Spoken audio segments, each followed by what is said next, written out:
Buenas tardes a todos.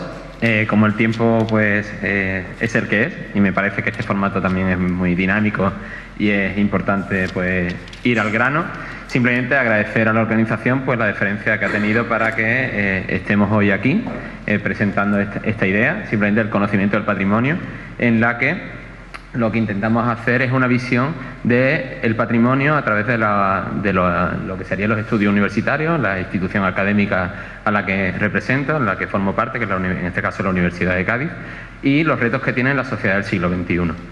En ese sentido, podríamos tener valores positivos y negativos. La universidad, ¿qué es? Pues la universidad puede ser un centro en el que se formen conocimientos, puede ser un otro centro en el que se genera, y esto sí creo que es importante, un espíritu crítico.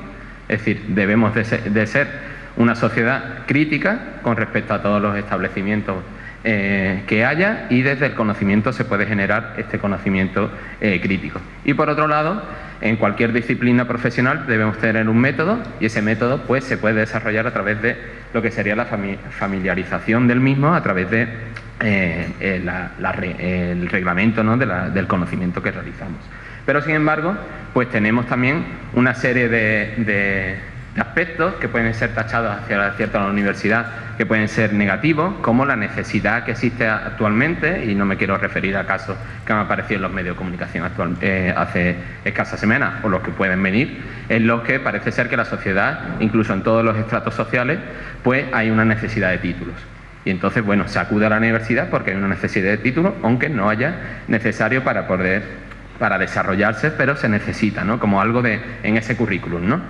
Pero también podemos tener el problema de que en la actualidad hacer un estudio universitario, generar conocimiento, pues no es igual a una rápida inserción laboral.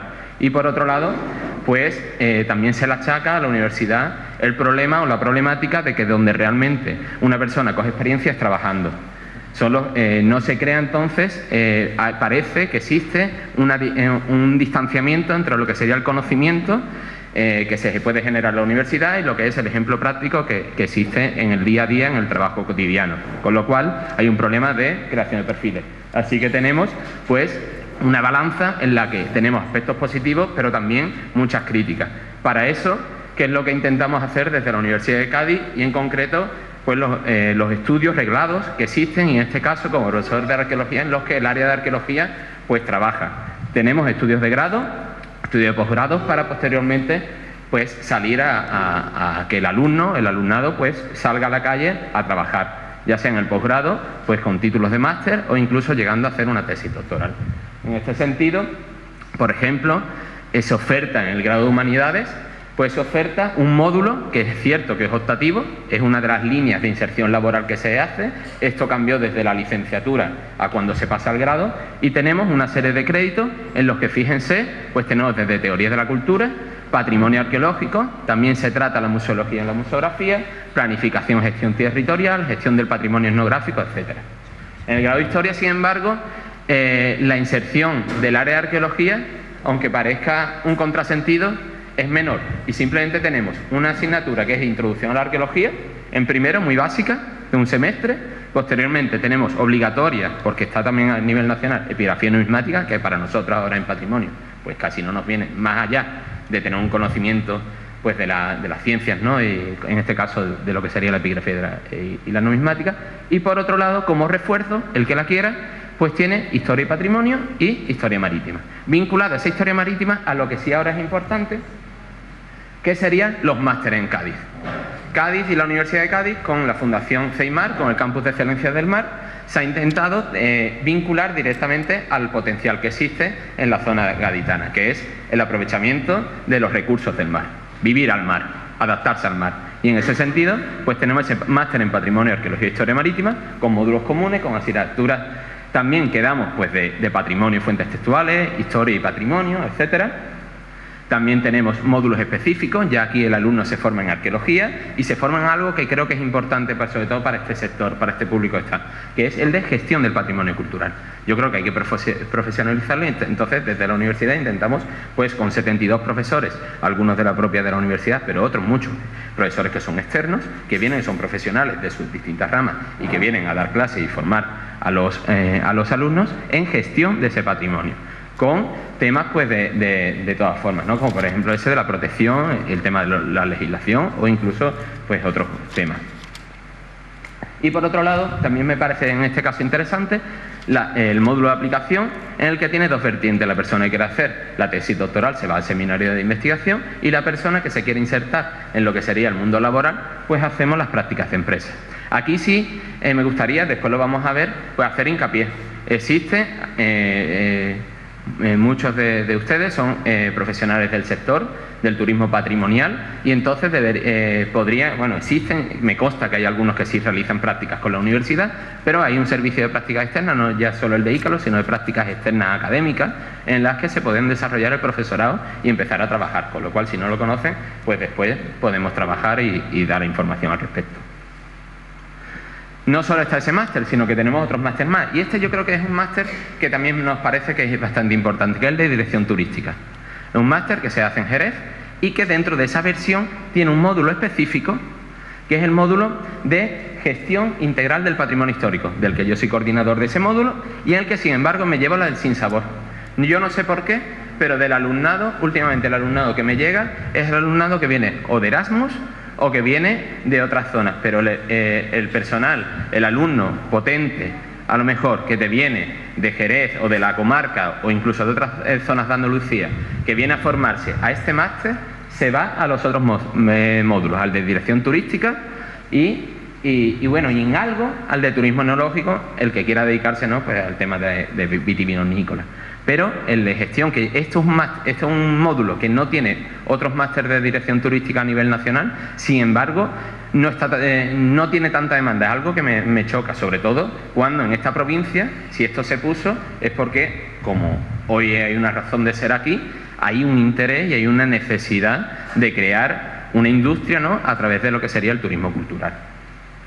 Otros másteres, que esta mañana creo que se ha comentado también de soslayo, pues tenemos ese máster en arqueología náutica y acuática, que es una de las asignaturas, pues habla también de la protección, de la difusión del patrimonio, etcétera. Y con esto, pues el que quiera desarrollarse también en el doctorado, pues tiene paisaje histórico-cultural, donde entrarían todos los temas de patrimonio. Además de esto, los TFM, pues tenemos distintos investigadores, tenemos líneas de investigación. Yo en mi caso, pues tenemos líneas de investigación para el alumnado que viene sobre difusión y puesta en valor o puesta al disfrute social y público de yacimientos arqueológicos, o conservación, protección, difusión, gestión de ese patrimonio, etcétera. ¿Qué ocurre?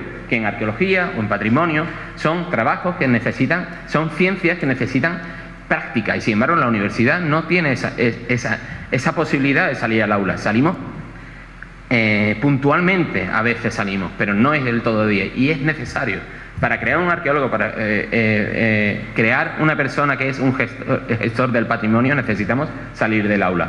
Para eso se necesita, pues, que el alumno trabaje en los laboratorios durante el curso académico, realice campañas, pongo ahí campañas de excavación, pero podría ser perfectamente prácticas o trabajos de colaboración con distintas instituciones, distintas empresas que se dedican a la gestión cultural.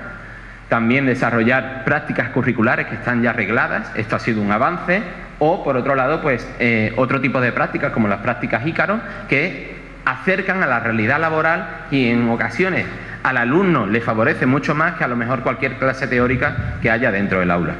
En este sentido, también la inserción en grupos de investigación son los que te favorecen que puedas adaptarte o que el alumno pueda desarrollarse y trabajar y llegar a otros espacios, ¿no?, y a ver otras realidades que en ocasiones, pues, la zona en la que vivimos, pues no se consigue.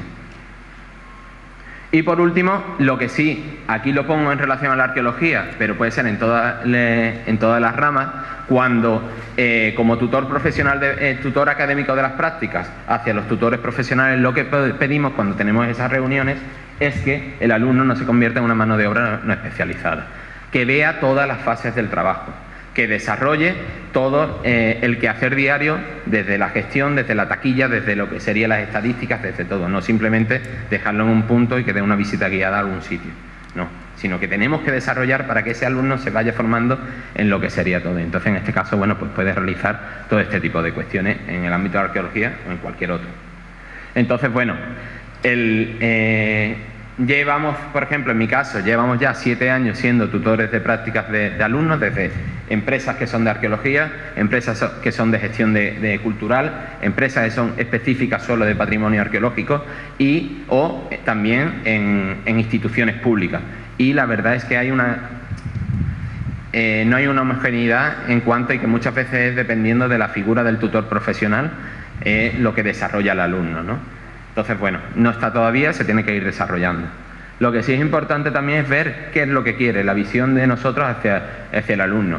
Tenemos, aunque el patrimonio suena y el alumno no es el mismo alumno de hace 30 años que prácticamente no salía de su ciudad y ahora es un alumno que está acostumbrado a viajar y cuando se viaja se consume patrimonio y se consume cultura, cuando llega al aula no tiene formación específica. Hay otros ciertos intereses, hay una cierta inmadurez o un estado inicial de la madurez, que son problemas que intentamos a lo largo de esos 4 años y después sobre todo en los másteres, pues intentamos desarrollar y cambiar para que haya un espíritu crítico y que esté forjado en todo lo que es el proceso de formación.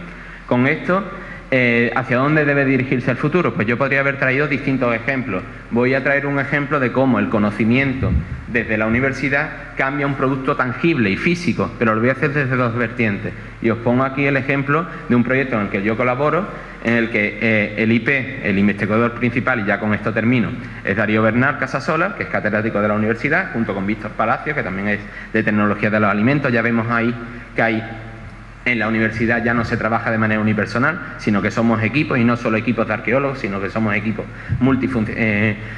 multidisciplinares de distintas disciplinas del saber. Y en este caso nos vamos a Bolonia, empezamos a trabajar en Bolonia, también antes nos fuimos a Pompeya, empezamos a trabajar en factorías de Salazón, en la tienda del Garum de Pompeya y aquí en la factoría de Salazón de Baelo. Excavamos las piletas, las excavamos con metodología arqueológica actual, llegamos a los sedimentos y no solo recogemos las cerámicas o los objetos que hay, sino que recogemos la tierra. Esa tierra se analiza y cuando llega vamos al microscopio y hay especialistas que te saben decir por el tipo de huesecito chico que es, pues las especies que había en el último vertido que había en esa pileta. Y aparte de caballas, de sardinas o de boquerones, pues encontramos que hay erizo, algo que en las fuentes textuales de época clásica pues no aparece. Un garum de erizo, una salsa de pescado con erizo, pues sí, porque estaba en el mar y se mete. De eso sale que después nos vamos al laboratorio y con el equipo de tecnología de los alimentos pues empiezan a hacer las probaturas y empiezan a hacerlas en el laboratorio. Del laboratorio pasa a la comercialización y ya empezamos a trabajar con empresas, como por ejemplo en este caso Flor de Garum o actualmente con el Majuelo. Y empezamos a trabajar y se hacen pues todos los procesos que en el mundo romano se hacía. Alimentos de tipo gourmet, en el que tenemos, si la han probado, no sé si la han probado, pero si la han probado, Flor de Garum, cuesta tomarlo, está riquísimo para el que le guste. Por ejemplo, para un pescado que a lo mejor no tenga mucho sabor, esto es un condimento especial. Esto le da un potenciador del sabor, pero no estamos acostumbrados al paladar de época romana. Y sin embargo, lo siguiente, pues un paté hecho del proceso de licuación de lo que sería el aceite y la salazón, lo que queda, y también se comercializa. Una vez que tenemos esto, y lo hemos hecho en laboratorio, ¿qué hay que hacer? Pues como hemos excavado, pues hacemos lo mismo, pero en piletas de arqueología experimental. Y en la misma Bolonia hemos hecho nuevas piletas de salazón y hemos empezado a verter y a hacer salazón de pescado. Con esa salazón, en un futuro, en los próximos meses, volveremos a tener nuevo garum, en este caso el garum de Bolonia, no el que se comercializa ahora, que es el de Pompeya, y con ese garum, pues al final, ¿qué ocurre? Que no solo se puede pues comercializar a través de empresas, las empresas utilizan nuestro conocimiento para desarrollarse empresarialmente y llegar a la sociedad con un producto, sino que ese producto también, como este verano, pues ha habido empresas que han desarrollado un tour turístico por Cádiz, unas visitas guiadas que terminaban pues en eso que se está llamando ahora de arqueogastronomía, que utilizaba los productos generados a través de un conocimiento y que parece ser que ha tenido un éxito porque todos los carteles que siempre han puesto pues estaba el de completo. Con lo cual aquí cerramos el círculo en el que empieza un proyecto de investigación a través de la universidad desarrollando una investigación con conocimiento, ese conocimiento se trasvasa a una experimentación con una empresa que realiza unos productos y después ese producto es al ser un éxito, pues es utilizado por otras empresas y entonces ya al final el pulpo pues se va abriendo y se va avanzando. Y en esto creo que consiste pues ese conocimiento del patrimonio. Y nada, muchas gracias.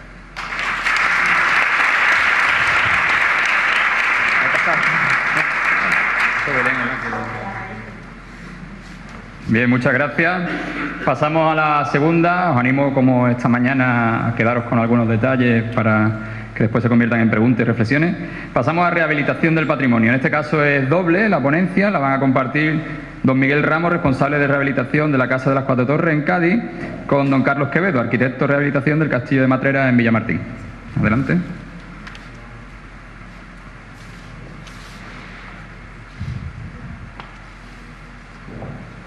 Ya he puesto el cronómetro en marcha. 5 minutes. Bueno, pues yo soy Miguel Ramos, soy gerente de Rumbo Sur, una empresa de Cádiz que nos dedicamos a la cultura marítima fundamentalmente. Tengo la suerte de que uno de los ponentes no ha venido y entonces yo me voy a doblar. Luego voy a daros otra charlita que no la tengo preparada. Los últimos 25 años llevo preparando la misma charlita, o sea que tengo mucha suerte de que estéis aquí para escucharla ahora. Pero lo que vamos a hablar ahora es de la rehabilitación de la Casa de las Cuatro Torres en Cádiz, que es un BIC, es un edificio del siglo XVIII, catalogado como BIC, con la máxima protección que otorga la Consejería de Cultura, grado 0, y que está construido por un cargador de Indias, una persona que se dedica al comercio marítimo, y motivo por el cual pues a mí ya este proyecto me ilusiona, ¿no? Es una casa emblemática en Cádiz, ubicada en un sitio muy principal, al lado de la Plaza de España, muy cerquita de Diputación, y el promotor del edificio quería hacer viviendas, apartamentos para uso residencial. Yo hablé con él y le sugerí que era un mejor destino el uso turístico, y después de ofrecerle una serie de números que le parecieron interesantes, pues decidimos decidió él ir a este tipo de uso. Lo primero que nos dimos, bueno, también hay que decir que creo que se acertó, porque los números del negocio efectivamente son los que se esperaban o incluso superiores, o sea que la actividad empresarial, digamos, pues ofrece continuidad en este caso. Antes hablaba de negocios que abrían y cerraban, este negocio pues yo creo que puede ser un negocio bastante permanente, ¿no? Lo primero que hicimos desde el momento en que se firmó el acuerdo de colaboración es investigar profundamente la historia de la casa. Contratamos una historiadora, yo personalmente investigué todo lo que pude, busqué todas las fuentes, fuimos al archivo de Indias, fuimos a todos los archivos de Cádiz y tratamos de bucear tanto en la historia de la casa como en la historia de la persona. Esto es básico y fundamental, porque el patrimonio, hay un patrimonio material, que son las piedras que están ahí, pero también hay un patrimonio inmaterial, que es lo que ha pasado en esa casa, porque esa casa es diferente de otra casa que pueda ser similar, o porque este edificio en el que estamos no sería lo mismo si yo lo construyo igual, pero en las afueras de Toledo. Pues esto tiene una historia, ¿no? Es lo que diferencia un edificio de otro, ¿no? Aparte de su arquitectura, ¿no? Es un momento especialmente bonito, además, para el que tenga la inquietud investigadora o histórica. Llega un momento en que estás entusiasmado y es casi un juego de rol, ir buscando por ahí cosas, y ese momento que yo le llamo momento Descartes, Descartes decía, daría todo lo que sé por la mitad de lo que ignoro. Ahí llegas a un momento en que te pierdes, que no encuentras tal, de repente aparece una cosa, te entusiasmas, tiras de un hilo y bueno, es un momento muy bonito, ¿no? Ya una vez que se tuvo toda esa información, redactamos un proyecto que yo personalmente insistí mucho en que estuviese muy vinculado con lo marítimo. Esto era una casa de cargadores de Indias, ahí vivía la gente que se relacionaba marítimamente con América y llegaban mercancías de América, esperaba la gente, vivía ahí la gente que iba a cruzar a América, toda esa aventura vital es muy emocionante, ¿no? Y en Cádiz existe, entonces es nuestro patrimonio, hay que ponerla en valor, hay que contarla, ¿no? Cuando empezó la obra, la casa, habéis visto, no solo la casa, sino el entorno estaba muy deteriorado. La casa era un compendio de horrores. Yo creo que no le faltaba nada. Tenía adosado un parquímetro, tenía cubos de basura de todos los colores, tenía motos en la acera por todas las aceras, tenía unos bancos ya como reciclados de quinta mano, es lo que se había puesto por allí, la acera súper estrecha, un sitio, el estado de la casa, como le decía yo al promotor, decía, hombre, antes tenía piscina y ahora no tiene, ¿no? Muy deteriorado. También hay una foto de un lavabo tomado por las palomas. Parece mentira que hace 3 años ese edificio estuviese así. El de al lado está peor que este y está en la Plaza España de Cádiz, en una esquina, digamos que es lo primero que ven los turistas cuando desembarcan de los cruceros. Entonces nos vamos a la feria de Miami para ser puerto base, hacemos tal, pero la acción debe ser global. O sea, aquí no puede ir cada uno por su cuenta y el ataque, digamos, a este tipo de trabajo, de objetivos o de proyectos debe ser global. Hay que ir con toda la artillería, no cada uno pegando tiros por donde le viene bien, ¿no? En la fase de demoliciones del proyecto, que es una fase también muy ilusionante porque van apareciendo cosas. Aparecen arcos que estaban ocultos, emparedados entre ladrillos del siglo pasado. Aparecen suelos que estaban tapados por plásticos, por cintasol de los años 60, 80, y aparecen, y sobre todo, bueno, pues hay que mirar las cosas con cariño, porque todo lo que a lo mejor en una obra normal es un escombro, aquí es una maravilla. O sea, aparece un trocito de alizar de unos cuantos centímetros y dices tú, pues ya tengo yo la muestra de los alizares que puedo hacer en el resto de la casa. El tema de los suelos, pues ya sabéis que el mármol que se usaba en Cádiz era mármol italiano de las canteras de Carrara, que ahora mismo está a 90 euritos el metro cuadrado, con lo cual 1.000 metros cuadrados son 90.000 euros nada más que en suelo, sin poner, cosa que te saca un poco de lo que es la viabilidad del proyecto. Pero bueno, tú puedes terminar poniendo grés porcelánico de pésimo gusto, o puedes buscar cosas similares y hacer esfuerzos en la calidad, ¿no? Aquí hay que decir que nosotros no tiramos nada, recuperamos toda la madera que había en la casa, toda la madera, recuperamos toda la piedra, incluso trozos de piedra que estaban por ahí tirados, que no sabíamos de dónde eran, toda la cerámica que había, el mármol, aunque fuesen los trozos más pequeños, los trozos de mortero de pared que estaban buenos, los recuperamos todo. Y hay que decir que si le buscas el sitio, luego encaja casi todo. Reciclado en otros sitios, pero al final es lo que le da valor y distinción al edificio, le da personalidad. Esto hay personas a las que les cuesta entenderlo, incluso al promotor muchas veces, porque llega a ser un poco caro en algunos momentos, pero claro, al final es el hecho diferencial.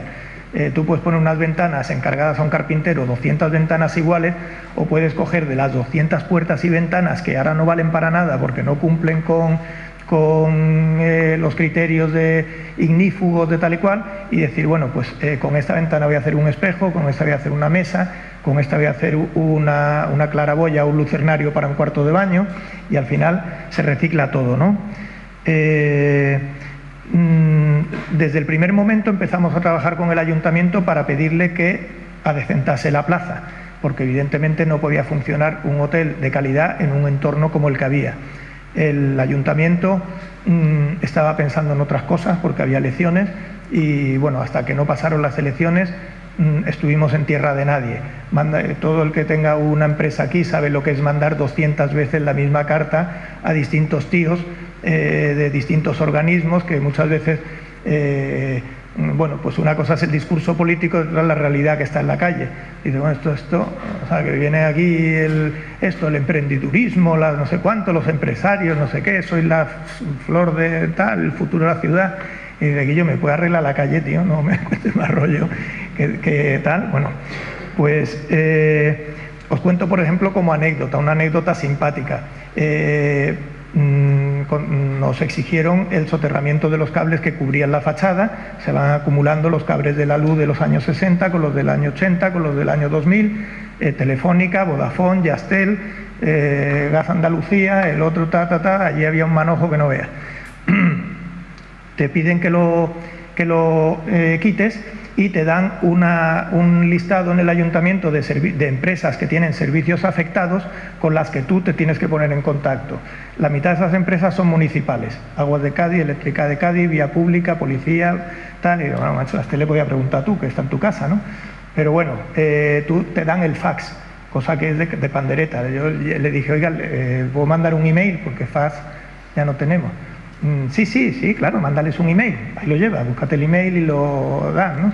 Total, que después de mucho bregar, pues, y de cosas también un poco surrealistas, por ejemplo, Eléctrica de Cádiz viene con un arqueólogo, nosotros como promotores estamos con otro arqueólogo, pero Aguas de Cádiz trae a su arqueólogo. Total, que hay 8 arqueólogos tomando café en el bar de enfrente mientras estás excavando allí, hay cosas que dices tú, hombre, esto deberíamos de gestionarlo un pelín mejor, ¿no? Como detalle, cuando terminamos de soterrar todo, los cables de las farolas que estaban en la fachada, pues no sabíamos qué hacer con ellos. Y entonces le fui a alumbrado público, me organizaron una reunión con algunos técnicos de urbanismo y les dije que qué hacíamos con los cables. Le dije, hombre, ahora estamos a tiempo de meterlos por dentro de la casa, hacer un taladro hacia afuera y hacer el cableado de dentro, cosa que solo se vea la farola desde fuera. Y entonces la respuesta, no, los de eso déjalos allí. O sea, quita los tuyos, pero los míos los deja. Cosa que también, hombre, vamos a ver, ¿no? El tema de la accesibilidad es un asunto pendiente también. Bueno, esta diapositiva no lo pases porque también es simpática. Una vez que se peatonaliza la plaza, se termina el edificio, nos queda enfrente esta farmacia que ha cerrado, y entonces tienes 2 barajas superpuestas una detrás de otra, una encima de otra, con un cartel de se vende, con una costra de pringue que os podéis imaginar, de un local cerrado hace 2 años, y que es, como dice un amigo, eso es los zapatos de esa casa. La casa puede estar magníficamente vestida, pero lleva los zapatos sucios. Y entonces, en una fachada de piedra ostionera, un boquete con 2 barajas de acero inoxidable oxidadas, es una pena. O sea, eso creo que hay que, como decía antes el alcalde de aquí de Bornos, ¿verdad? De Vejer, perdona. Se trata de no sancionar o lo que sea, pero hay cosas que hay que hacer, ¿no? Bueno, el tema de la accesibilidad, también decir que una cosa es, digamos, el discurso y otra cosa la realidad. El hotel de las 4 Torres finalmente no es accesible, tenemos 2 escalones de este porte. Hemos salvado lo que es formalmente el expediente poniendo una oruga salvaescalera que funciona con sillas pequeñas, pero con las sillas eléctricas que ya casi todo el mundo lleva no funciona. Habría que poner una rampa, pero esa rampa no se autoriza por parte de Cultura. Yo entiendo que la administración debe ser garantista y debe velar por la protección de este patrimonio público que estamos hablando, que esto es patrimonio de todos, venimos repitiéndolo durante todo el día, pero lo que no se puede estar dando un discurso y el contrario. Este edificio no es accesible, tiene todos los papeles, cumple como accesible, pero no es accesible. A Belén luego le dejamos que hable de su ascensor de la Torre Tavira. Y bueno, ¿a mirar la hora? No sé si me he puesto el reloj mal y no sé si voy bien de tiempo. Termino. Vale, pues lo único también deciros que después de 3 años de rehabilitación del edificio, a los 4 meses de abrirse, el ayuntamiento acometió las obras de peatonalización de la plaza que llevábamos pidiendo desde antes de iniciar las obras. Con lo cual fue abrir, recibir turistas, recibir clientes, todo el mundo muy motivado, y a los 4 meses las vallas, las excavadoras, el taladro y el tracatrá. Entonces también se echa un poco de menos la comunicación. Y luego una cosa también importante, aunque me pase de tiempo, creo que la la legislación, estamos en un exceso de legislación, entre otras cosas porque como estamos de críticos con todos con todos y todo el mundo mirando con lupa, nadie se quiere pillar los dedos. Entonces los políticos lo que quieren es durar mucho, los técnicos dicen si no se moja el político no me voy a mojar yo, todo va a una comisión y entonces la comisión se eterniza. Aquí, por ejemplo, cada vez que ha ido el proyecto a Comisión de Patrimonio se ha demorado 2 o 3 meses la resolución. Si esta hubiese sido una obra financiada en vez de una obra hecha a pulmón por el promotor, probablemente no se hubiese terminado de ejecutar por problemas financieros, porque el banco le habría dicho, tío, tú tenías que estar ya devolviéndome el crédito, no todavía pidiéndome más pasta. Entonces, pero la obra se ha demorado cerca de 1 año y medio, o sea, aproximadamente el doble de lo previsto, porque cuando salen cosas que son mejoras evidentes para la casa, pues tiene que, para el edificio, y son cosas que se hacen con todo el cariño, pues tienen que ir a comisión. Os pongo el ejemplo. La hornacina donde va el registro de la cometida de la luz, según Eléctrica de Cádiz, tiene que estar en la calle, accesible desde la calle. Cultura no lo permite. Entonces, estás en un momento en tierra de nadie que Eléctrica de Cádiz dice no te la pongo y Cultura te dice no te dejo ponerla dentro. Todo esto es un cruce de cables, de cartas y de escritos y de movidas y de visitas y de historias, hasta que a los 8 meses o 9 meses llegas al punto donde de tu inicial planteamiento y te dice, hombre, pues ponlo aquí. Y dices, ya, pero es que es lo que yo decía el año pasado. Y pues entonces creo que es un ejercicio de responsabilidad de todos, de los promotores y de las administraciones, un poco la confianza mutua, y al final la realidad es que los asuntos quedan a la discrecionalidad del buen criterio. No voy a criticar el criterio de la administración, en todo lo contrario, creo que tiene magníficos profesionales, y muchas veces con la losa de la ley encima de la espalda dice, Guillo, yo es que no puedo hacer esto, es que aquí lo que pone es esto, que esto tiene que cumplir con esto, y al final cuando dices, bueno, pues entonces ¿qué hacemos? ¿No abrimos nunca? ¿Lo dejamos aquí? No, bueno, pues vamos a hacerlo. Pues yo digo, vamos a hacerlo, pero vamos a hacerlo antes, ¿no? Y ya no sé, me he pasado. Gracias.